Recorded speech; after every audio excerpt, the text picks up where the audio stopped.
Hi friends, சாலி cooking அன்பு வணக்கம். இன்றைக்கு நான் என்ன செய்து காட்ட போறேன்டா பனங்காய் பணியாரம் தான் செய்து காட்ட போறேன். அது பனங்காயில எடுக்கையில இந்த போத்தல் களி தான் எடுத்திருக்கிறேன். நல்ல டேஸ்டா இருக்கும் இந்த போத்தல் களியும்.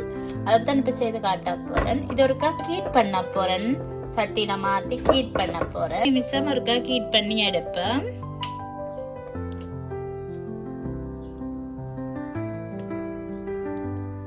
கொஞ்சம் திக்கா தான் இருக்கு.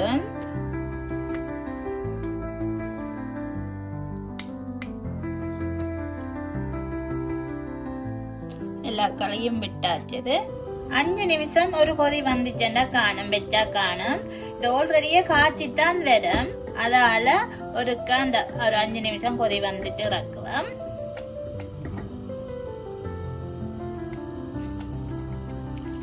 இப்ப 5 நிமிஷத்துக்கிட்டே ஆயிட்டுது. பாத்தீங்கன்னா தெரியும்.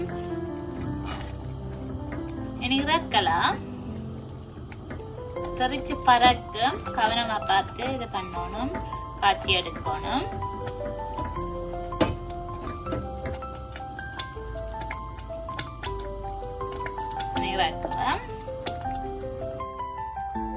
களி காய்ச்சி எடுத்தாச்சு. நான் இவ்வளவு களிக்கும் ஒரு 2 கப் மாவு எடுத்திருக்கிறேன். மற்றும் உங்களுக்கு இனிப்புக்கு ஏற்ற மாதிரி நீங்க சீனி போட்டு கொள்ளலாம். நான் 1 கப்பு சீனி எடுத்திருக்கிறேன். மற்றும் கொஞ்சம் உப்பு, இவ்வளவுதான் தேவை. வாங்க இப்ப மிக்ஸ் பண்ணி எடுப்பேன். இந்த கீட்டோடய இந்த மாவு போட்டு மிக்ஸ் பண்ணி கொள்ளலாம். ஆற விட்டு செய்யணும் இல்லை.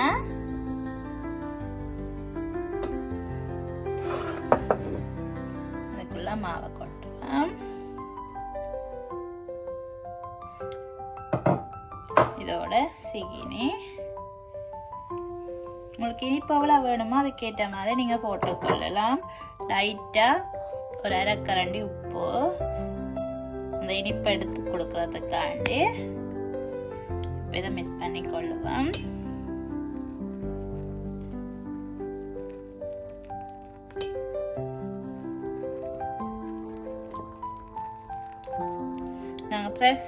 பனங்காயில புளிஞ்சு சாப்பிட்ற அந்த டேஸ்ட்டுக்கு கொஞ்சம் வராது. ஆனா அது இதா இருக்கும். இது கொஞ்சம் ரெடிமேட் களி என்றபடியா. ஆனா அந்த வாசம் இதெல்லாம் இருக்கும்.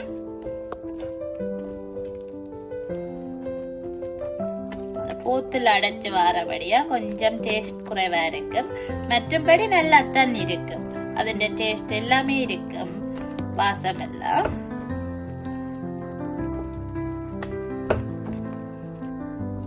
வடிவா குழச்சி எடுத்தாச்சு. இந்த பதம் காணும். அகலம் தண்ணியாவும் இல்லை. நீங்க போட்டு எடுக்கிற அளவுக்கு பதமா குழச்சா எடுத்தா காணும். நான் தண்ணி ஒன்றுமே சேர்க்கல. அந்த களியிலையுமே தான் செய்தேன். மா போட்டு மிக்ஸ் பண்ணி கொட்டேன். இப்போ வடிவா குழச்சி எடுத்தாச்சு. இனி போட்டு எடுக்கிறது மயிலா வட்டம்தான்.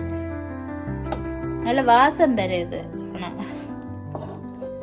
பனங்காய் பணியாரம் ஒரு வாசம் தானே. நாங்க போத்துல வேண்டபடியாலும் நல்ல வாசம் வரும்.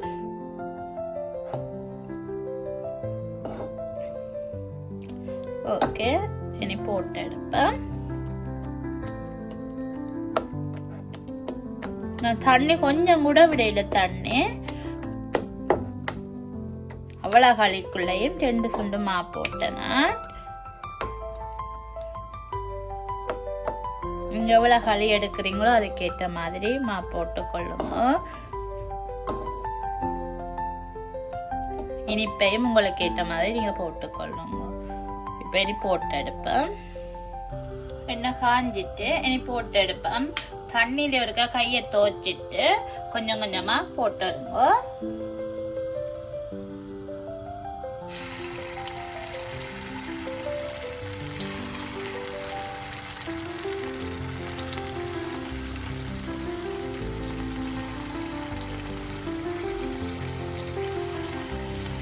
உங்களுக்கு எவ்வளோ சைஸ் வேணுமோ. ஆனால் சின்ன சின்ன போட்டால் தான் உள்ளுக்கு வகை நல்லா வேற.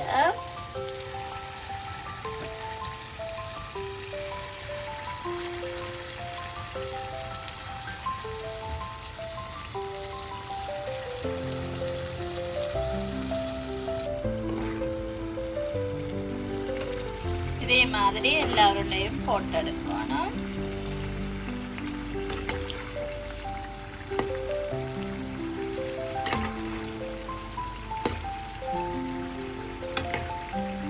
அடுப்பை கொஞ்சம் சிம்மில் வச்சுட்டு செய்யுங்க, இல்லாட்டி டக்குன்னு ஒரு கலர் சேஞ்ச் ஆயிடும், ஆனால் உள்ளுக்கவே இருக்காது.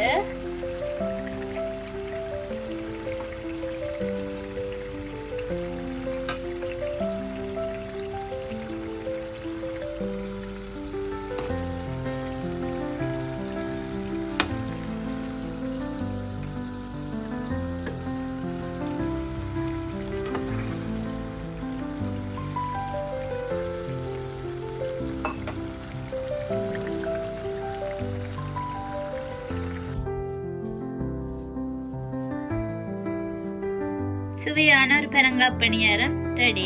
நல்ல டேஸ்டா இருக்கும். எல்லாருக்குமே பிடிச்சதுதான் இந்த பனங்காய் பணியாரம். பிடிக்காதாக்களுமே இருக்க மாட்டாங்க.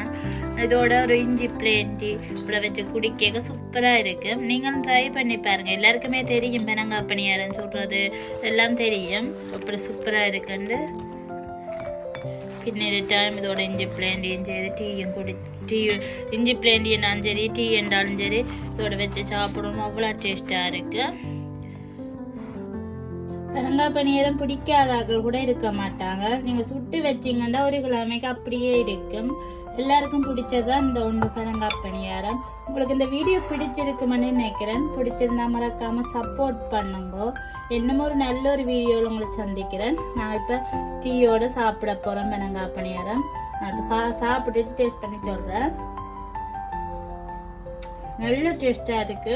மறக்காம நீங்களும் ட்ரை பண்ணி பாருங்க. உங்களுக்கு இந்த வீடியோ பிடிச்சிருந்தா சப்போர்ட் பண்ணி லைக் பண்ணி ஷேர் பண்ணி விடுங்க. இன்னும் ஒரு நல்ல ஒரு வீடியோல உங்களை சந்திக்கிறேன். தேங்க்யூ.